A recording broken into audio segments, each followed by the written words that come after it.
Hello viewers, நான் உங்கள் வரலட்சுமி மணிகண்டன். விடாமுயற்சி வெற்றியின் ரகசியம். அனைவருக்கும் இனிய ஓணம் பண்டிகை நல்வாழ்த்துக்கள். ஓணம் பண்டிகையோட வரலாறு அனைவருக்கும் நல்லா தெரியும். மகாபலி சக்கரவர்த்தி மன்னன் கேரள நாட்டை நல்லா ஆண்டு வந்திருக்காரு.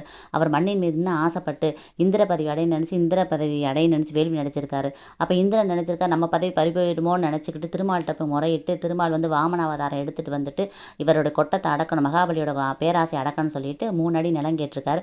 3 அடி தானே எடுத்துக்கட்டும் தாராளமானு சொல்லுவாங்க. அவர் 3 அடிக்கு ஒன்று வானத்து மேலே வச்சிருக்காரு, ஒன்று பூலோகத்தில் வச்சிருக்காரு, இன்னொன்று மகாபலி சக்கரவர்த்தி தலைமையில் வச்சு அவர் அமுக்கி பூமிக்கு கீழே கொண்டு போயிட்டார். அப்போ தான் அவருக்கு பெருமாள்னு அவர் தெரிஞ்சிருக்கு மகாபலிக்கு.